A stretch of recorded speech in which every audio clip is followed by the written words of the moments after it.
We're gonna drive towards the hunting road, but there's plenty of good roads on the way there, and I don't really care if I film them on public or not. This is just about seeing if I can film some deer from a far distance or some turkeys, because we want some good, as much as I enjoy hunting, I enjoy filming as well. So I'm trying to get better at both, and some mornings you gotta step back from the hunting and step further into the filming. So that's what we're doing right now, guys. Get up in a tree this afternoon, where I've been looking at the whole time, opposite side of the ridge on the power lines. Should be a good afternoon. Only high 40s, low 50s today, so.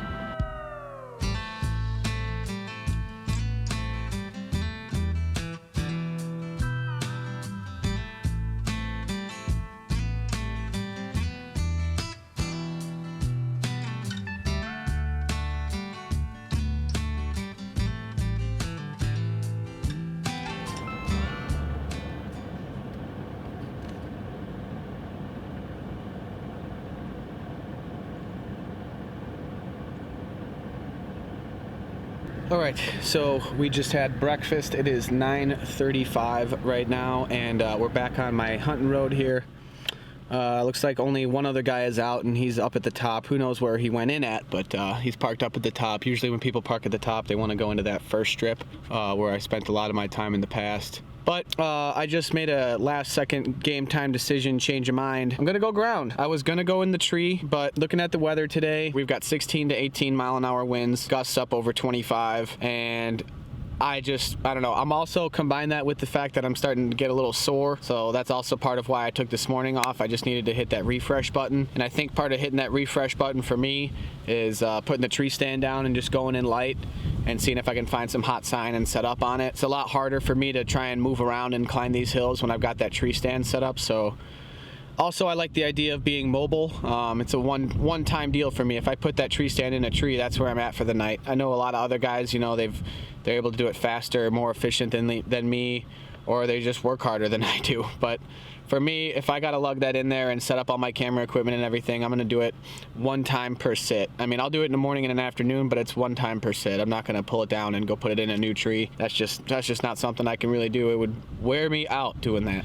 Thanks for watching, guys. Subscribe to the channel, and let's keep this journey rolling. Public land struggle bus, right on. I got wind in my face. It's perfect for moving into here really slow. If it takes me 2 hours to find my spot, that is what it is. But I just wanted to stop here and glass ahead, see if I can look through these bushes and stuff, and maybe I can spot a deer bedded down before I go in there and bust it out. Just trying to take some lessons from what I've learned and what I've seen online and things like that. You know, glass as much as you can, and we've got plenty of time right now. There's no rush. That's what I like about today.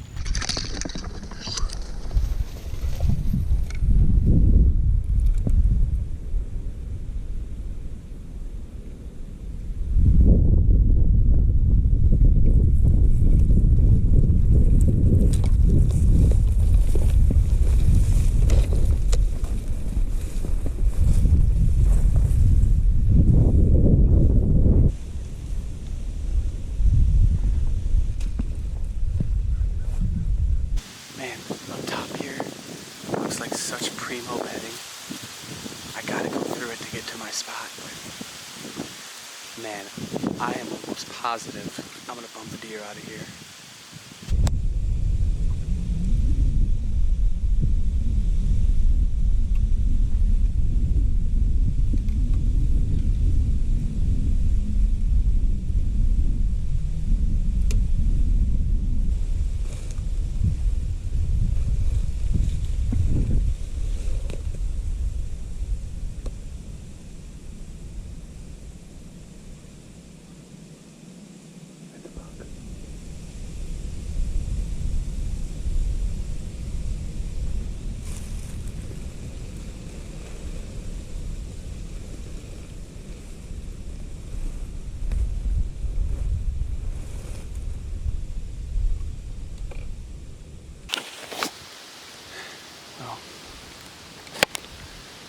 Well, I don't know if it was me, because it sounds like it's all the way across the ridge on the other side, but I just heard a doe blow like 100 times.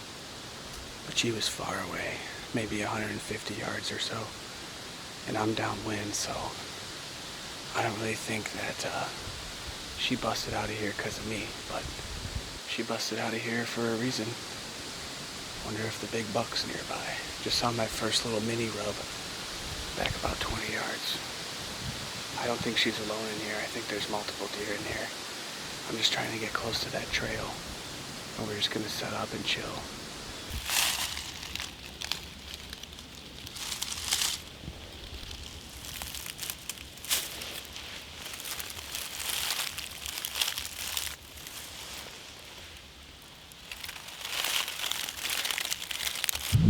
Been crawling on my hands and knees. I just came through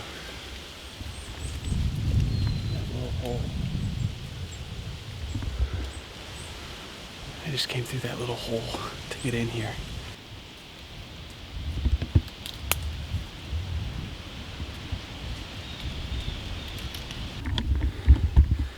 Alright, I don't have it set up yet. Doesn't matter. It's time to shoot. We got a doe coming in.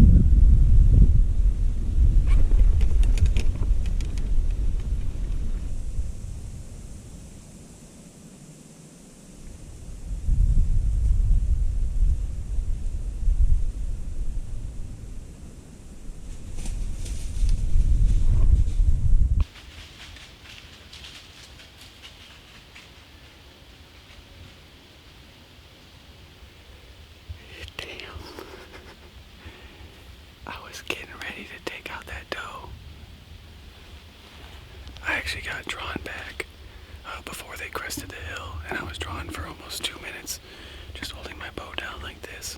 I was ready to shoot that doe, and then instead of making a right like I basically need them to, they made a left and they tucked behind all this thick stuff, and they kind of split up by like 5-6 yards.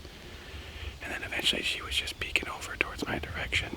She never got my wind, but she peeked over in my direction, and she saw me, you know, and we had to stare down. She stomped her foot a couple times, bounded out of there. Looked like a 2.5-year-old doe with a younger 1.5-year-old. I literally haven't even gotten set up yet. All I did was I got rid of all the thorn bushes and stuff and gave myself a little circle to stand in. Those does are out of here. I don't think I'll see them again.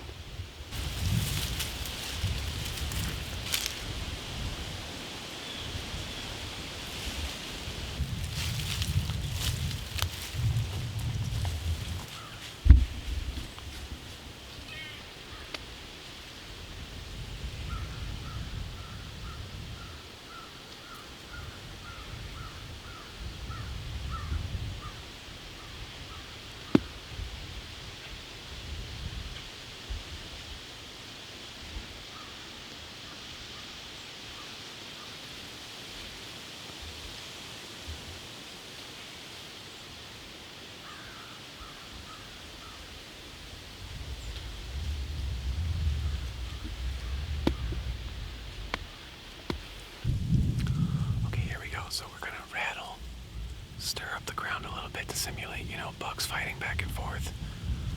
We're not gonna go crazy with it. I'm gonna rattle for about 15 seconds. And I'm gonna pick up my bow immediately, do one doe bleed, and then that's it, lights out. I probably won't make another noise all night, unless I'm trying to pull a buck from far away or something. So here we go, guys.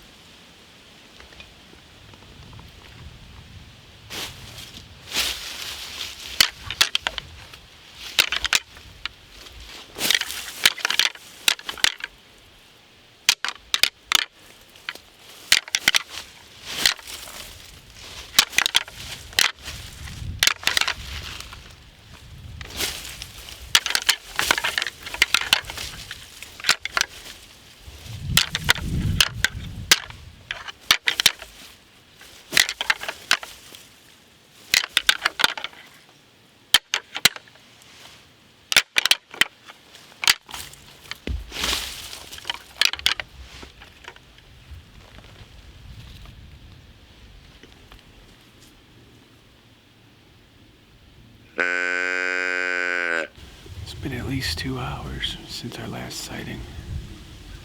I did notice something though. This whole ridge over here, been quiet all day. The sun's been right on it.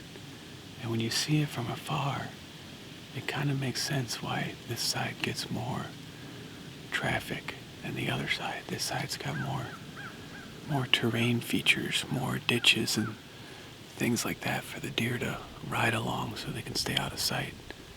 It's pretty obvious when you actually see them side by side. That whole thing, not to say there's no deer there, I mean, I had encounters, but that whole side's like flat like this on a slope. This whole side's like this. I think that has something to do with why the deer are operating more on this side.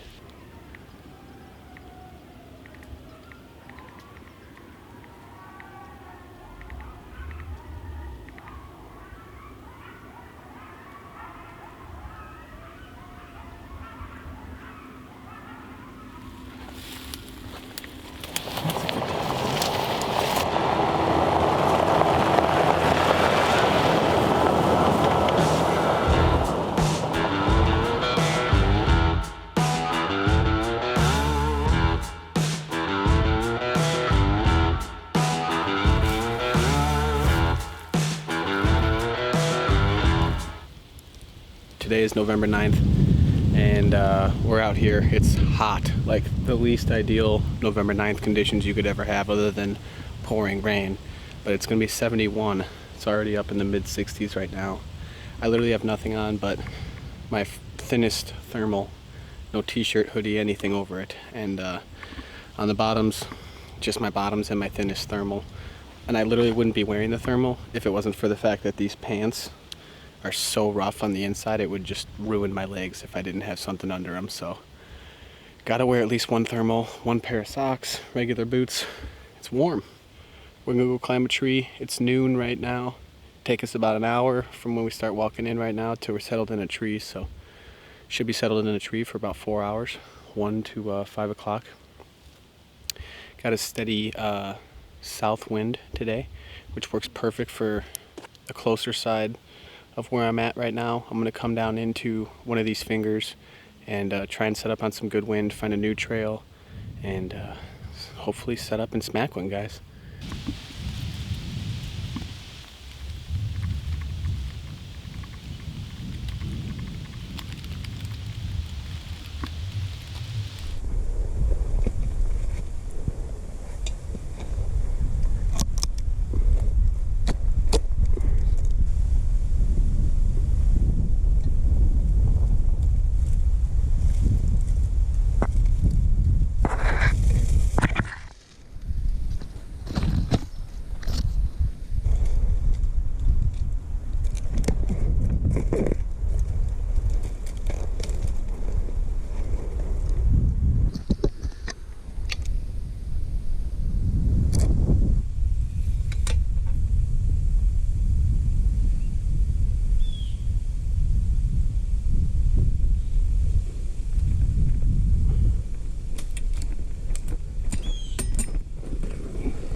Settled for give or take 20 minutes. It's 1:35, so we've been settled since 1:15. Last legal minute today is 5:17. It's November 9th, and this is the date that I killed my first buck ever last year.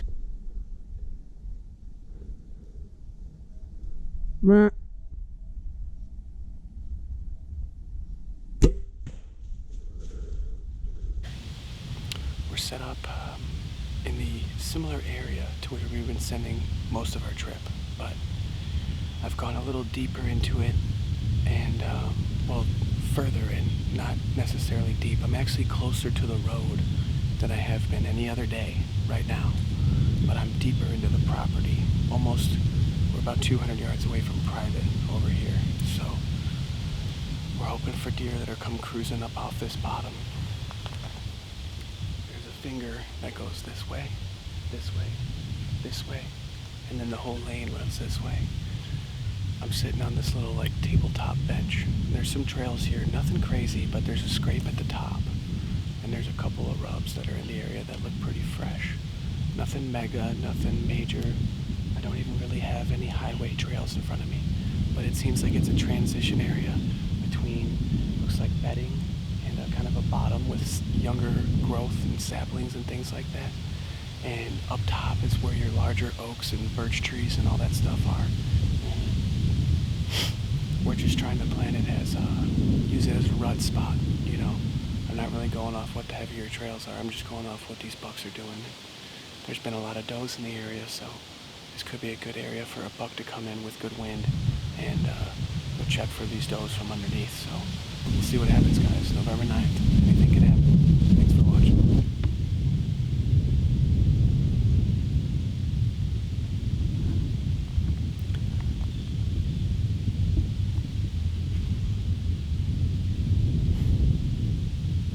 That just made me real happy.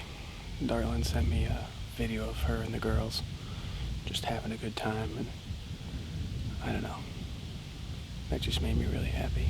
When I go out on these hunting trips, you know, obviously I want to have a good time.